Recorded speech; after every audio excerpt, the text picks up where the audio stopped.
afternoon mga dear. Time check 3 is to 8 p.m.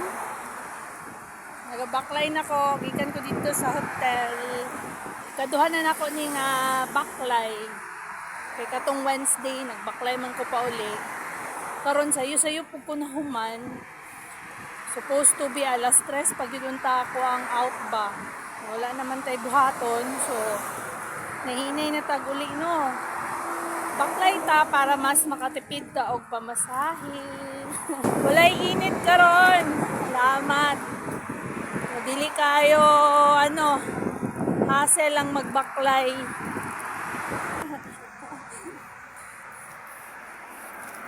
Wala na ko laing dala kundi akong bag lang. Medyo mga 1 kilo lang. Brog naipit ang ugat sa akong 1 foot tong Wednesday. Nabigla og lakaw-lakaw. Pero bisan sakit, nilaag mi kagahapon, Thursday, nang laag mi. I-invite mi ni Auntie Pinang ug iyang mga kids, ug sa iyang bana siyang anak, si Michael. And thank God kay nakalaag gyud mi, nakatumig beach, although wala mi nangaligo. Wala mi nangaligo kay bugnaw oy nya. Hunas manggod. Ang tuyo gyud nila dito is mag-picnic, mag-barbecue. Siyempre, nakaila-ila put mi sa istorya. Hunas siya kagahapon dito. Ang tuyo nila ato is magbaklay padulong atong island na sa tunga. Lagot man si Kemoy kay wala man ko ni uban, sila lang ni Michael baklay sila dito. Wa pa gyud ako ang video. Nakalimot daw siya. Gwapo siya, unta. Gitamad lang ko niya. Dili lang po ko ganan mo biya dito kay. Naman sila Auntie Pinang dito gud yung mga anak na babae. So storya na getting to know each other kay si Auntie Pinang is first cousin day sa ako ang father-in-law. Tapos, diba? Duol lang jud kay nakamagana kay ilahang papa, I think, magigsuon. Oo, tama. Ang si tawagan ni Lolo Idrong o si Lolo Moises ata, magigsuon. So, mga anak sila, di first cousin. Then, ang mga anak nila, si Kem, o si iyang mga anak ni Auntie Pinang, is second cousin. So, nara kaduol sila nga magkamag-anak. Nanaday na sila diri yang mga anak. Dugay na. Nindot ba nga, magkailhanay gani. Kay ako manggod, nasanay ko sa side namo. Side nila papa na kaila namo. Although, dili tanan, pero ginadala-dala manggod ko ni papa sa una. Ginadala-dala ko niya sa una. Mo na may ilhan may sa mga nadali kay may ma-identify kay naman ko'y twin. To anak niya di nga kambal, mga nadayon. Pero kami, dili kay may makaila din sila tanan. At least, di ba? Ako pag mo yung apelyido kaparehas mo ko. Ay hala, ibunsa ni masya niyo, ngani mo na. Nag-abi-abi dahin ta. Like,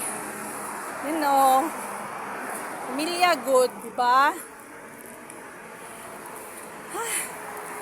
Hangak na kayo. I feel the pain in my foot. In one of my foot. Hangak manggod kay pataas manggod ni tanawan ninyo ha. Oo na siya. Pasaka. Ganiya pa ko. Wala na ka minutes ko. Tapos diraon na siya Queensland Sport and Athletic Center. Siguro ni kanang dira mga event siguro hula diha gina-held kay dako man siya na area, dako kay siya lapad. So pasaka na ta mga madir, sakit na akong tiil. Ay aka. So enjoy lang nato ni mga madir ang atong lakaw-lakaw kay unaw-unaw na to nakatipid ani sa atong pamasahe.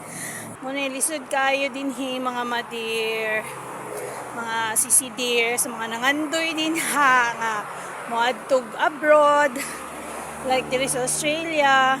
Dili man siya lalimbaya jud kay para sana sa work wala lang pud ko'y kaila, wala din ko nakasulod pahirapan og pangita og work diri bisan mga professional nang gireklamo na kay priority man gud nila ang Australian citizens.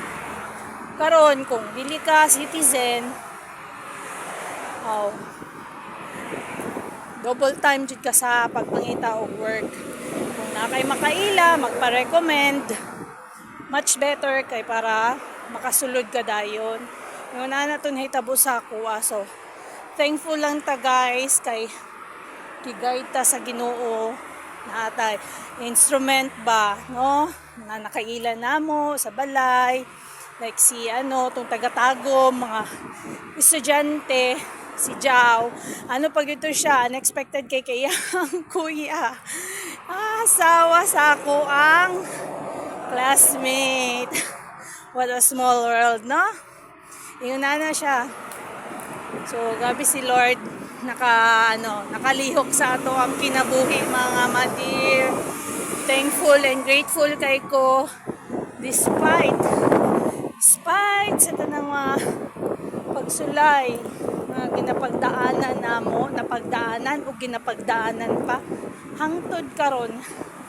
Because kani-ganing isa sa mga struggles pa namo karon isa nga mo ang mga utang na may mga nabayaran hinay-hinay lang kay dili man namo siya kaya jud bayaran og dako kay kung hurot pud namo ang amo ang sahod ang cost of living diri sa Australia just me every week renta sa balay pagkaon transportation communication namo means of communication namo syempre may makatawag makakommunicate kung walay load ang amo ang mga mobile phone and other than that unsa pa ba napud may ginabayaran na insurance so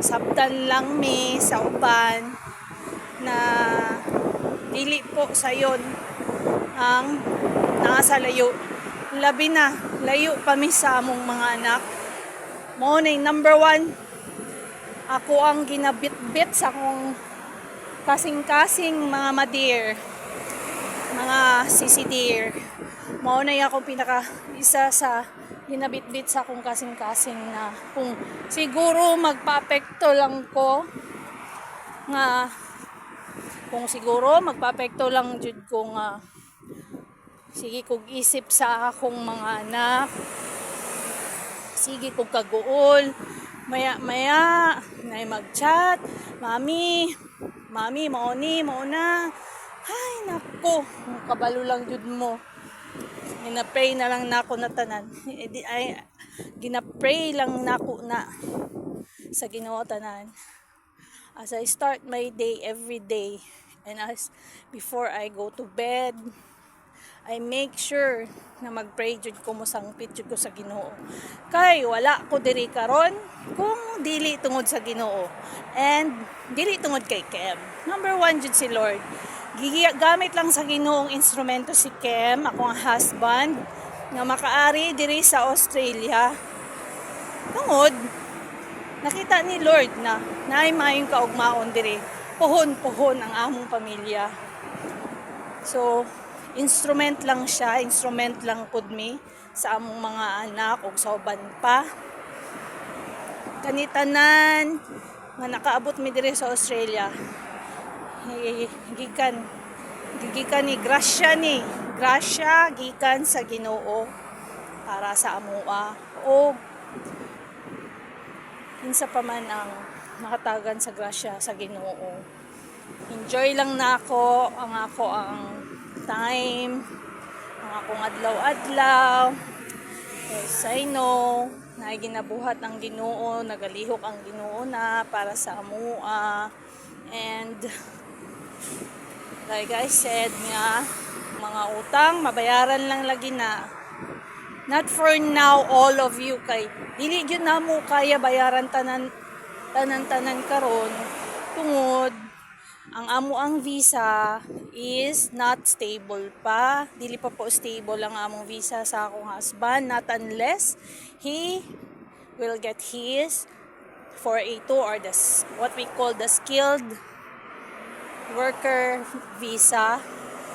Kato siya pag ma-lodge na si Kem ato, pwede na pod ko mosunod, mag-apply pod ko individual ata na idoni mo pa na mo ang i-resolve kay napay requirements na kuha uno na akong husband. So basta sa madaling salita po, dili pa jud stable. Then siguro diha na lang jud siguro ko makaginhawa-ginhawa kung ma-lodge na pod ko sa next na visa na ako.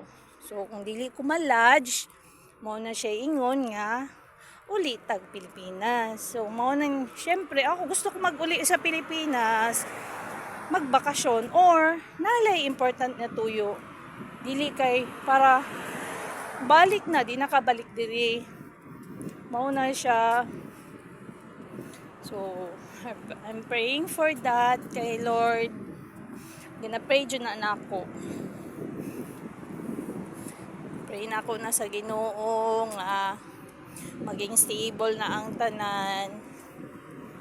Lihok lang ta. Mo na giniingon sa Ginoo nga lihok ta o kay tabangan tika. Dili pasabot na God will provide us without nothing. Wala tayo ginabuhat. Not working on it. Dili po ta pwede magtamad-tamad. So, bawal po ta mag-ingog kapoy. Kapoy is normal or natural ang kapoy. All of us will feel kapoy. Pero, dili nato siya pwede nga muna lang nato, imukhang bibig nato ang salitang kapoy. Kasi always nato isipon na kapoy, mga madir, mga sisidir, mga kabataan, no? Kapoy jud. Dili ta maging happy sa ato ang adlaw-adlaw.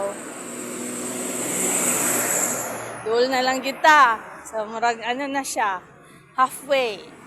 Katunga na ko. Sobrang nakatunga ko, oy. Ay, hapit na jud ko sa amo. Pag-abot sa balay. Siyempre, sabay akong buhaton.